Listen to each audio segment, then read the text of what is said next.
এবারে জগদ্ধাত্রী পুজোতে আমরা গ্রুপ থেকে গেছিলাম কৃষ্ণনগর।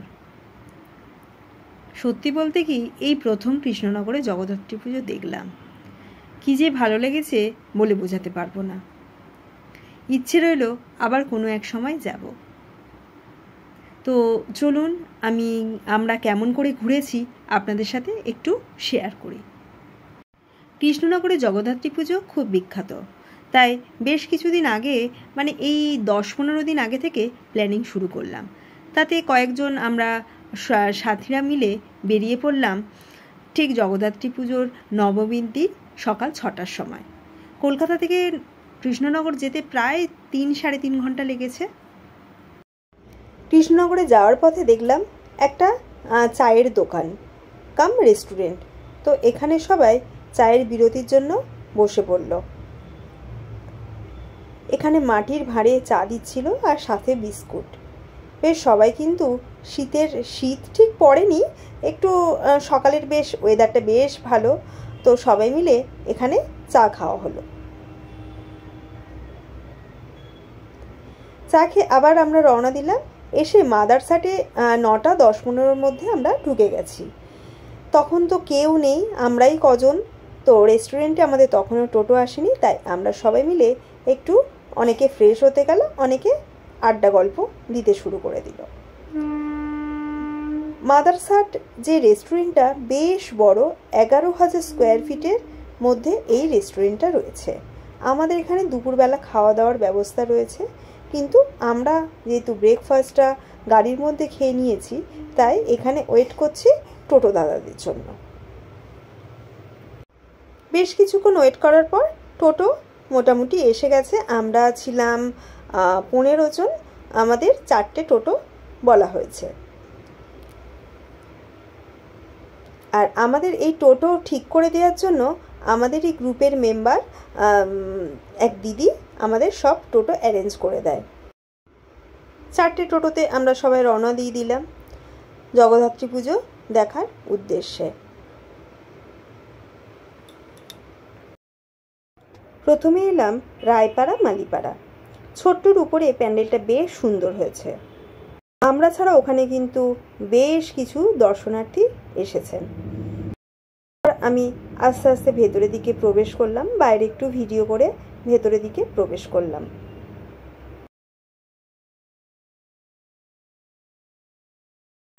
ঢাক দেখে বেশ ভালো লাগলো, যেটা কলকাতার পুজোতে খুব মিস করি।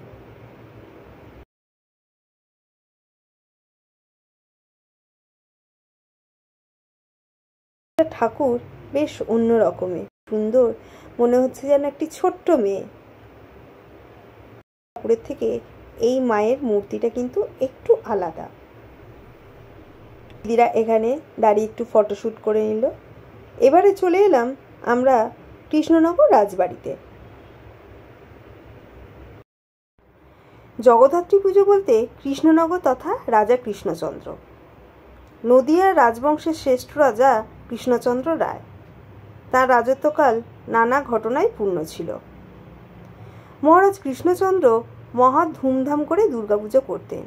শোনা যায় রাজকর না দিতে পারার জন্য নবাব রাজা কৃষ্ণচন্দ্রকে দুর্গাপুজোর সময় বন্দি করেন। নবাব জানতেন পুজোর সময় রাজাকে আটকে রাখলে দ্রুত কর আদায়ে সুবিধা হবে, কিন্তু ইংরেজ সরকারের চাপে পড়ে নবাব মহারাজ কৃষ্ণচন্দ্রকে বিজয়া দশমীর দিন মুক্তি দেন। মুক্তির পর নদীপথে কৃষ্ণনগরে ফেরার সময় তিনি বিজয়ার বাজনা শুনতে পান। দুর্গাপূজার আয়োজন করতে না পেরে রাজা অত্যন্ত দুঃখিত হন।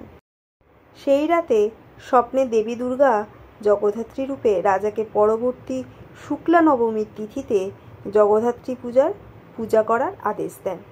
কৃষ্ণচন্দ্র রায়ের রাজত্বকাল থেকেই বঙ্গদেশে জগদ্ধাত্রী পূজার জনপ্রিয়তা বৃদ্ধি পায়। এখানে দেবী দুর্গা ঘটকরূপী সিংহের উপরে সওয়ার। একদিনে 3 বার পুজো হয়। সকালে সাত্ত্বিকী, দুপুরে রাজসিকী, সন্ধ্যাবেলা তামসিকী রূপে। স্বপ্নাদেশী কৃষ্ণচন্দ্র যে দেবীর দর্শন পেয়েছিলেন তিনি কুমারী রূপিণী, তাই দেবীর মূর্তি কুমারী বালিকার মতো। বর্তমানে প্রচলিত জগদ্ধাত্রী মূর্তির চেয়ে আলাদা রাজবাড়ির প্রতিমা। আড়াআড়িভাবে নয়, দেবী সোজাসুজি সিংহের উপরে বসে। সিংহটি দেখতে দাবানলের ঘোড়ার মতো, সামনে ঝুলন্ত অভ্রধারা। কৃষ্ণনগরের সব সর্বজনীন প্রতিমা রাজবাড়ির সামনে দিয়ে শোভাযাত্রা করে বিসর্জন যায়। রাজবাড়ি এখনও বেশ রক্ষণাবেক্ষণ চোখে পড়ে। রাজা যেসব জিনিসপত্র ব্যবহার করতেন সেগুলি কিন্তু এখানে রয়েছে। রাজবাড়ি দেখা হয়ে যাওয়ার পরে আমরা কয়েকটি ঠাকুর পরপর দেখে নিলাম, যেমন কৃষ্ণনগর চকের পাড়া বারোয়ারি, যেটি হচ্ছে আদিমা বলে পরিচিত সবার কাছে। তারপরে বাঘাডাঙ্গা বারোয়ারি, রায়পাড়া মালিপাড়া, রেনবো ক্লাব, ভাই ভাই ক্লাব, সেরা মা। এরপর দেখতে এলাম বুড়িমাকে। বুড়িমাকে দেখার জন্য বেশ কিছুটা আগে টোটো আমাদেরকে নামিয়ে দিয়েছে এবং 1 কিলোমিটারের মতো হাঁটতে হয়েছে, আরও বেশি বই কম নয়। বেশ কিছুটা ভেতরের দিকে হেঁটে যেতে হবে, যেখানে অটো কিংবা টোটো অ্যালাউ নয়। আর যাই হোক গেলাম, কিন্তু প্রচুর ভিড়।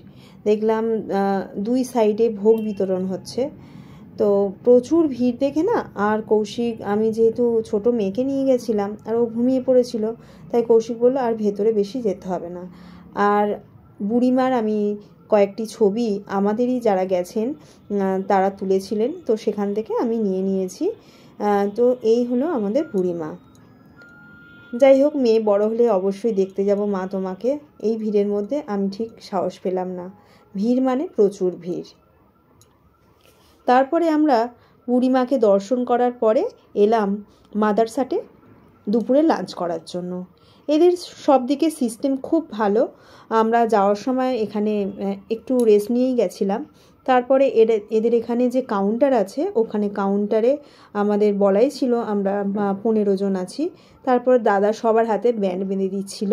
আমরা যেহেতু বাফেটে খাবো সেজন্য সবার হাতে ব্যান্ড বেঁধে দিচ্ছিল। সবার হাতে যেমন ব্যান্ড বেঁধে দিচ্ছিল, মনে হচ্ছিল না খেলা দেখতে এসেছি। যাই হোক, ভেতরের পরিবেশটাও খুব সুন্দর। আস্তে আস্তে আমরা মাদারসাটের বুফে সিস্টেমে যেখানে খাওয়া, সেখানে আমরা ঢুকে গেলাম। শান্তিদির হাতে আছে আমাদের মায়ের ভোগ। শান্তিদি মায়ের ভোগ কিনেছে, বুড়ি মায়ের ভোগ কিনেছে। তো সবাই আমরা একটু একটু করে মায়ের ভোগ খেয়ে নিয়েছি। তারপরে এখানে তো বিশাল বড় একটা এরিয়া জুড়ে এই বুফে সিস্টেমের খাওয়া দাওয়ার অ্যারেঞ্জমেন্ট করা হয়েছে। তো আমাদের যে কজন আছি সবাই যে যার মতো খাবার নিয়ে খেতে শুরু করে দিয়েছে এবং সবাই খুব খুশি যে অনেক রকমের আইটেম এবং খাবারের স্বাদও খুব ভালো ছিল এবং এখানে স্টাফ যারা ছিলেন তারাও কিন্তু খুব ভালো ছিলেন। খাবারের প্রথমে শুরু হয়েছে ওয়েলকাম ড্রিঙ্কস দিয়ে। এখানে একটা লস্যি টাইপের পাইনঅ্যাপেল দিয়ে জুস করা আছে। তারপরে স্টার্টারে ছিল অনেক কিছুই, পটাটো ফ্রাই, পনির তাকরাই, মাছের চপ, এইসব ছিল। তারপরে মেন কোর্সে ছিল হিঙের কচুরি, আলুর দম, বাসমতি রাইস, ভাজা মুগের ডাল, ঝুরি আলু ভাজা, মায়ের বাড়ির সবজি, ইলিশ মাছের মাথা দিয়ে চচ্চড়ি, রুই মাছের কালিয়া, বাটা মাছের হরগৌরি, ফ্রায়েড রাইস, চিকেন বিরিয়ানি, মুরগির কষা মাংস, শসা পেঁয়াজ, আমের চাটনি, ইলিশের চাটনি, পাঁপড়, মিষ্টি। মিষ্টির 2টি আইটেম ছিল, রসগোল্লা আর পান্তুয়া। পরে ছিল 3 রকমের কেক পেস্ট্রি আর শেষে ছিল ভ্যানিলা আইসক্রিম। তো আমাদের দুপুরের লাঞ্চ সেরে এবারে আমাদের ফেরার পালা। তো আমরা ঠিক করলাম যে আমরা আজকে মায়াপুর যাব। তারপরে মাদারসাটে চারিদিকটা একটু ঘুরে নিলাম, বেশ ভালো লাগছিল। তারপরে আমরা মায়াপুরের জন্য রওনা দিলাম। আচ্ছা, আমাদের আজকে লাঞ্চ মানে আমরা পুজো পরিক্রমা আমাদের শেষ হয়ে যাওয়ার পরে মাদারসাটে আমরা লাঞ্চ করেছি। বেশ কিছুক্ষণ ধরে আমরা আয়েশ করে খেয়েছি। এবারে এখন কোথায় যাচ্ছি বলো? মায়াপুর। এটা কিন্তু পুরো সারপ্রাইজ ছিল। জয় শ্রীকৃষ্ণ। হরে কৃষ্ণ।